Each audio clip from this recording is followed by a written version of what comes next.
আসসালামু আলাইকুম। রাশিয়া কি ইরানের সাথে গাদ্দারি করবে? ইসরায়েলের যেমন একটা বিশ্বস্ত বন্ধু আছে আমেরিকা। আমেরিকা যে কোনো সময় যে কোনো বিপদে ইসরায়েলের পাশে এসে দাঁড়ায়, ঢাল হয়ে দাঁড়ায়, একেবারে সিনের প্রাচীরের মতো দাঁড়ায় ইসরায়েলকে রক্ষা করার জন্য।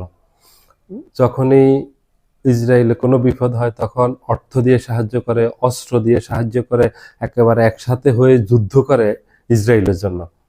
গত বছর ইসরায়েল যখন ইরানে হামলা করছে তখন ইসরায়েল হয়ে ইসরায়েলের হয়ে আমেরিকাও ইরানে হামলা করছে। এই বছরও ইসরায়েল আমেরিকা যৌথভাবে ইরানের উপর হামলা করছে। এবং এই যে 23 সালের অক্টোবর থেকে 25 সালের অক্টোবর পর্যন্ত গাজাতে যে হামলা হয়েছে সেখানে প্রচুর পরিমাণ অর্থ দিয়েছে, সাহায্য দিয়েছে আমেরিকা ইসরায়েলকে, এবং প্রচুর পরিমাণ অস্ত্র দিয়ে সহযোগিতা করেছে। এবং আন্তর্জাতিকভাবে এই যুদ্ধকে জায়েজ করার জন্য, এই গণহত্যাকে জায়েজ করার জন্য কূটনীতিকভাবে সাহায্য করছে। এক কথা হলো, ইসরায়েলকে রক্ষা করার জন্য যত ধরনের সহযোগিতার দরকার আমেরিকার, সবসময় সহযোগিতা করতেছে, একেবারে দুহাত খুলে সহযোগিতা করে, একেবারে উদারভাবে সহযোগিতা করে। এটা আমেরিকার ক্ষমতা যদি ডেমোক্রেটরা থাকে তাতেও একই ধরনের সহযোগিতা পায়, যদি রিপাবলিকানরা থাকে তাকেও একই ধরনের সহযোগিতা করা হয়। এক কথা হলো, আমেরিকার ক্ষমতা কে আছে সেটা বলো না, ইসরায়েল হচ্ছে বড়। যেই আমেরিকার ক্ষমতায় থাকুক তারাই ইসরায়েলকে সবসময় সহযোগিতা করে যায়, একেবারে সব কিছু দিয়ে সবসময় ইসরায়েলের পাশে থাকে। ইসরায়েলের সবচেয়ে বিশ্বস্ত বন্ধু হলো আমেরিকা। তা ইরানের তো এই ধরনের বন্ধু নেই। ইরানের সাথে রাশিয়ার ভালো সম্পর্ক, কিন্তু পুতিন কি এইভাবে ডাল হয়ে দাঁড়াবে ইরানের পাশে? কারণ রাশিয়ার ইতিহাস আছে এইভাবে না দাঁড়ানোর। 1991 সালে যখন সাদ্দাম হোসেনের উপর আক্রমণ করা হয় তখন কিন্তু রাশিয়া সাদ্দাম হোসেনের পাশে দাঁড়ায়নি, কিন্তু সাদ্দাম হোসেনের সাথে খুবই ভালো সম্পর্ক ছিল রাশিয়ার সাথে। রাশিয়ার তখনকার প্রেসিডেন্ট ছিলেন মিখাইল গর্বাচেভ। গর্বাচেভের সাথে সাদ্দাম হোসেনের পৃথিবীর যেই রাষ্ট্রপ্রধানের সাথে একমাত্র সবচেয়ে ভালো সম্পর্ক ছিল, বন্ধুত্বপূর্ণ সম্পর্ক ছিল, এবং অর্থনৈতিক অনেক সম্পর্ক ছিল। সামরিক ক্রয়, যত কিছু লাগতো সামরিক, সবকিছু রাশিয়ার থেকে কিনতো। সেই গর্বাচেভ কিন্তু সাদ্দাম হোসেনের পাশে এসে দাঁড়ায়নি বিপদের সময়, সাদ্দাম হোসেন পাননি। যদি সাদ্দাম হোসেনের পাশে দাঁড়াতো তাহলে আমেরিকা ইরাকে যুদ্ধ করতে পারতো না এবং ইরাক দখল করতে পারতো না।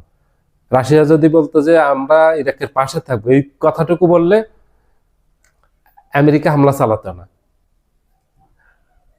রাশিয়া তখন সাদ্দাম হোসেনের পাশে দাঁড়ায়নি। এবং সোভিয়েত ইউনিয়ন যখন দখল করে আফগানিস্তান, তখন রাশিয়ার বন্ধু ছিল আফগানিস্তানের তৎকালীন প্রেসিডেন্ট নাজিবুল্লাহ।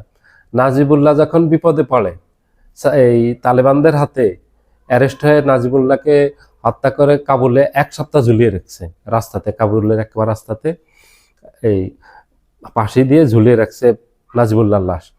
তখনও কিন্তু নাজিবুল্লাহর পাশে ছিল না রাশিয়া। রাশিয়া একটা টু শব্দও করেনি, নাজিবুল্লাহর পক্ষে একটা বিবৃতি, বক্তব্য পর্যন্ত দেয়নি। তো দেখা গেছে যাদের সাথে রাশিয়ার ভালো সম্পর্ক ছিল তারা যখন বিপদে পড়ছে রাশিয়া কিন্তু তাদের পাশে দাঁড়ায়নি, পাশে তাদেরকে পায়নি। চীনেরও একই অবস্থা। চীনের সাথে যাদের সম্পর্ক ভালো, ঠিক বিপদে পড়লে তাদেরকে, চীনকে আর তাদের পাশে পাওয়া যায় না। আমাদের দেশে 2001 সাল থেকে 6 সালে যখন বিএনপি সরকার ক্ষমতায় ছিল তখন চীনের সাথে সবচেয়ে ভালো সম্পর্ক ছিল। আর ঐতিহাসিকভাবে শহীদ প্রেসিডেন্ট জিয়াউর রহমানের সময় থেকে শুরু করে এই যখনই বেগম খালেদা জিয়া ক্ষমতায় আসছে তখনই বিএনপির সাথে খুব ভালো সম্পর্ক ছিল। কিন্তু বিএনপি যখন 1/11 সময় এই কঠিন বিপদে পড়লো, সমস্যায় পড়লো, তখন কিন্তু চীনকে পাশে পায়নি। কিন্তু চীন বাংলাদেশকে দিয়ে, তৎকালীন বিএনপি সরকারকে দিয়ে অনেক উপকৃত হয়েছে। চীনের সাথে বাংলাদেশ ব্যবসা বাণিজ্য বাড়িয়েছে। চীনের থেকে বিভিন্ন জিনিস কিনতে, এগুলো অন্য জায়গার থেকে, অন্য দেশ থেকে কিনতে পারতো। ঠিক একইভাবে রাশিয়ার বেলায় করছে। রাশিয়ার থেকে সাদ্দাম হোসেন অনেক কিছু কিনছে, ব্যবসায়িক সম্পর্ক খুব ভালো ছিল, এবং সামরিক সরঞ্জাম যেগুলি লাগে, অস্ত্র যেগুলি লাগে, তার 90% কিনেছিল তখন রাশিয়ার থেকে। কিন্তু সেই রাশিয়া সাদ্দাম হোসেনের বিপদে আশপাশে এসে দাঁড়ায়নি। তা এই জন্য বললাম যে এই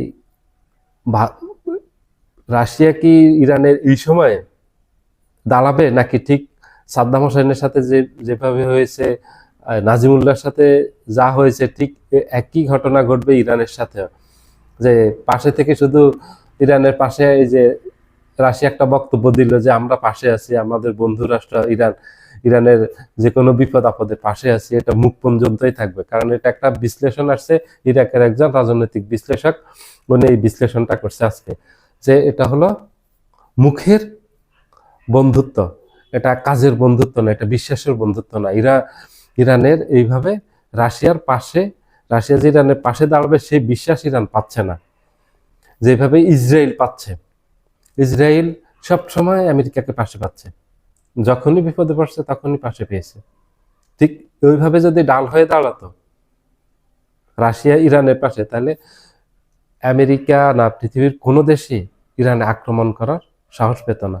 আজকে যে ইরানে অন্যায়ভাবে আক্রমণ করলো, আন্তর্জাতিক কোনো আইন নিয়ম কানুনের তোয়াক্কা না করে, সব আইন লঙ্ঘন করে, সব আইনকে বৃদ্ধাঙ্গুলি দেখিয়ে যে আমেরিকা ইসরায়েল হঠাৎ করে 28শে ফেব্রুয়ারি ইরানে আক্রমণ করে বসলো, এই আক্রমণ তো করতে পারতো না।